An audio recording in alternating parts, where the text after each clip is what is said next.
السلام علیکم ورحمۃ اللہ وبرکاتہ۔ اعوذ باللہ من الشیطان الرجیم، بسم اللہ الرحمن الرحیم۔ جنات عدن يدخلونها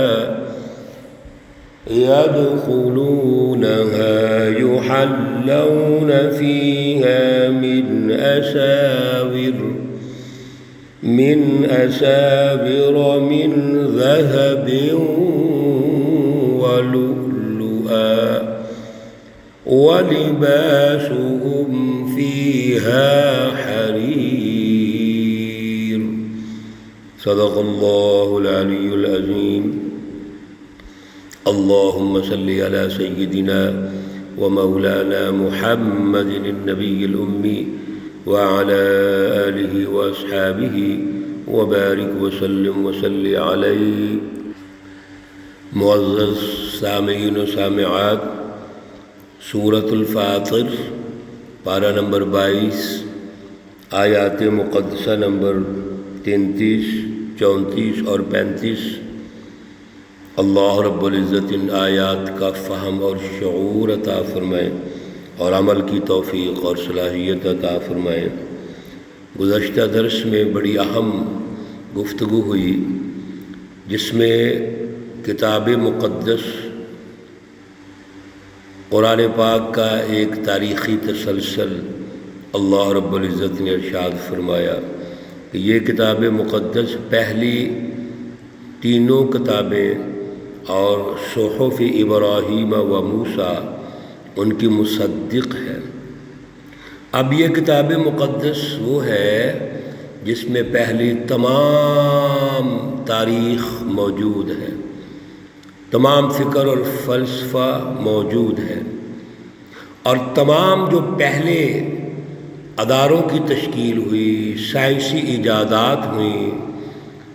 آدم علیہ السلام تشریف لائے، بڑا سادہ سا دور تھا، اور پھر ترقی ہوتے ہوتے ارتفاع کے اول، ارتفاع کے دوم، پھر ارتفاع کے ثالث، اور پھر ارتفاع کے رابع رسول اللہ صلی اللہ علیہ وسلم جو اللہ کے بین الاقوامی نبی ہیں، بین الاقوامی انسانی سماج کی تشکیل کرنے والے رسول اللہ صلی اللہ علیہ وسلم۔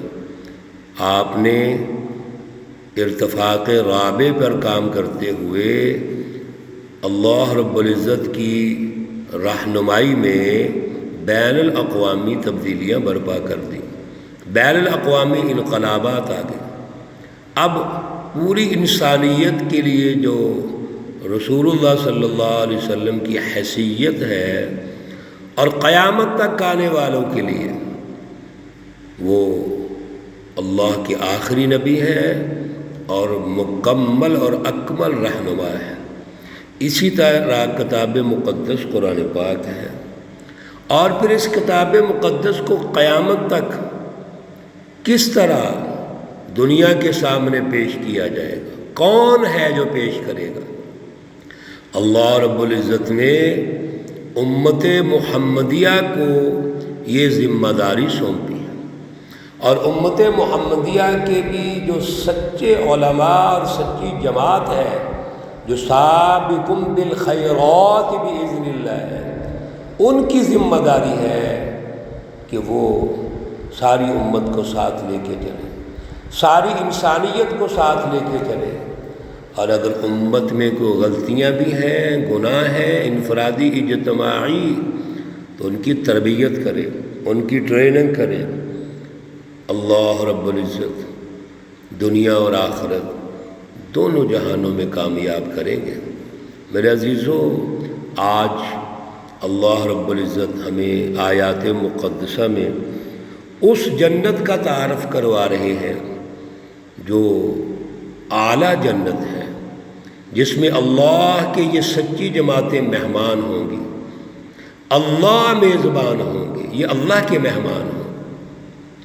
لیکن یہاں یہ بات یاد رکھیے کہ اللہ رب العزت ان سچی جماعتوں کو آخرت میں جو جنت دیں گے، ان کو ویلکم کریں گے، اس سے پہلے اللہ دنیا میں بھی جنت دے چکے ہیں۔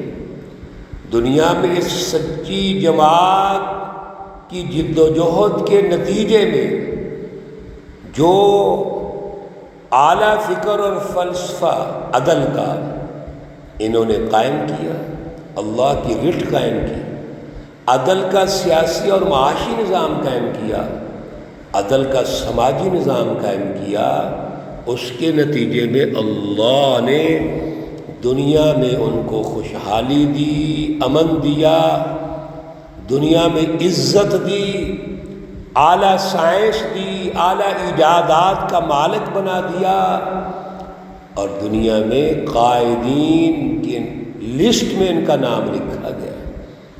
میرے عزیزو، اللہ سچی جماعتوں کو دنیا اور آخرت دونوں جہانوں میں کامیاب کرتے ہیں۔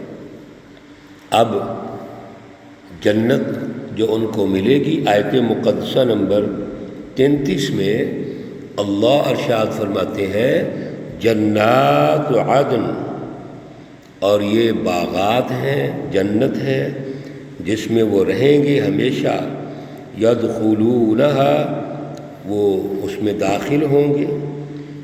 اور جنت میں کیسا ماحول ہوگا، ان کا جو استقبال کیا جائے گا وہ کیسا ہوگا؟ یحلون فیہا من اساور من ذہب، اللہ ان کو کنگن پہنائیں گے سونے کے اور موتیوں کے۔ وَلِبَاسُهُمْ، اور ان کا لباس کیسا ہوگا؟ فیہا، اس جنت میں، حریر، ریشمی لباس ہوگا۔ سبحان اللہ، اللہ رب العزت نے یہ جو نقشہ کھینچا ہے یہاں پر، یہ تو مختصر ہے۔ قرآن پاک کی اور آیات میں جنت کا اللہ نے تفصیل سے نقشہ کھینچا ہے، احادیث میں بھی مذکور ہے، اس کی بڑی تفصیلات ہیں، لیکن ہم یہاں پر جو سمجھ رہے ہیں وہ یہ ہے کہ جنت میں اللہ رب العزت ایسا ماحول پیدا کریں گے کہ جنتیوں کو سونے اور موتیوں کے کنگن پہنائے جائیں گے، اور جو ان کا لباس ہوگا وہ ریشم کا ہوگا۔ حضرت ابو سعید خدری رضی اللہ تعالیٰ عنہ یہ روایت کرتے ہیں، ترمذی شریف کی روایت ہے، رسول اللہ صلی اللہ علیہ وسلم نے فرمایا اہل جنت کے سروں پر تاج موتیوں سے مرصع ہوں گے، اور ان کے ادنا موتی کی روشنی ایسی ہوگی کہ مشرق سے مغرب تک پورے عالم کو روشن کر دے گی۔ کتنی بڑی عزت اور فضیلت۔ اسی طرح امام قرطبی نے بھی فرمایا کہ حضرات مفسرین نے یہ فرمایا ہے ہر جنتی کے ہاتھ میں کنگن پہنائے جائیں گے، ایک سونے کا، ایک چاندی کا، ایک موتیوں کا۔ یہ اللہ کی طرف سے انعام، اکرام اور اعزاز ہے، اور یہ معمولی سا ہے، ابھی بڑی تفصیلات ہیں اس کی۔ پھر کیا ہوگا؟ وَقَالُوا الْحَمْدُ، اور یہ جنتی کہیں گے الحمدللہ، اللہ کے لیے سب تعریفیں ہیں، الذی اذہب عنا الحزن، وہ عظیم المرتبہ ذات اقدس جس نے ہم سے غم کو دور کر دیا۔ ان ربنا لغفور شکور، بے شک ہمارا رب بخشنے والا ہے، قدردان ہے۔ میرے عزیزو، ہر جگہ پر الحمدللہ سچی جماعت کہے گی۔ یاد رکھو، دنیا کے اندر بھی جب اللہ کی نعمتوں دیکھو، خوشحالی دیکھو، تو الحمدللہ کہو، زبان سے بھی، عمل سے بھی۔ عمل سے کیا ہے؟ اللہ کے راستے میں سخاوت کرو، اللہ کے راستے میں خیر خواہی کرو، حسن سلوک کرو، اپنے رویے اجتماعی بناؤ، یہ ہے الحمدللہ۔ بعض لوگ زبان سے الحمدللہ کہتے ہیں، اندر سے کنجوس ہوتے ہیں، بخیل ہوتے ہیں، مال اللہ کے راستے میں خرچ کرنے کو دل نہیں کرتا، حالانکہ غور تو کرو تمہیں مال دیا کس نے ہے؟ یہ جو سونا چاندی سب کچھ ہے میرے عزیزوں، یہ تو اللہ کا ہے، اور اللہ ہمیں یہاں بھی ارشاد فرما رہے ہیں کہ سونے اور چاندی کی کمی تو ہے ہی نہیں۔ دنیا میں سونا مرد کے لیے حرام ہے، ریشم کا لباس حرام ہے، لیکن قیامت کے دن جنت میں اللہ سونے سے ہمارا استقبال کر رہے ہیں۔ پھر اس جنت کے بارے میں اور خصوصیات اللہ ارشاد فرما رہے ہیں، 3 خصوصیات۔ الذی احلنا دار المقامت من فضل، اللہ رب العزت نے جو ہم کو اتارا ہے اس گھر میں، قیام کی جگہ میں، یہ اپنے فضل سے اتارا ہے۔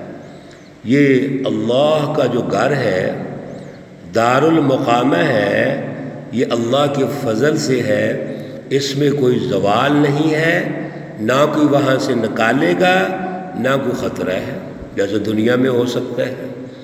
اور پھر خلود فی الجنہ، ہمیشہ اس جگہ پہ رہنا ہے، پہلی خصوصیت۔ دوسری، لا یمسنا فیہا نصب، وہاں پر کوئی مشقت نہیں ہوگی، کسی قسم کا غم نہیں ہوگا، تھکاوٹ نہیں ہوگی، مشقت نہیں ہوگی، پریشانی نہیں ہوگی۔ لا یمسنا فیہا نصب، یہ دوسری خصوصیت۔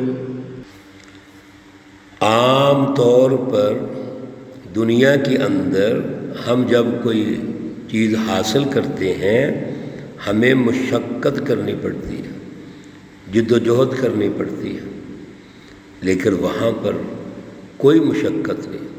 یہ مشقتیں دنیا میں تھیں۔ الدنیا مزرعۃ الآخرہ، یہ وہ سچی جماعت ہے جس نے دنیا میں جد و جہد کی، اللہ کے لیے اپنی سوچ اللہ کے تابع کی، اپنے معاشرے اللہ کے تابع کیے۔ اب یہ تو انعام کی جگہ ہے، یہ تو بدلہ دینا ہے اللہ نے۔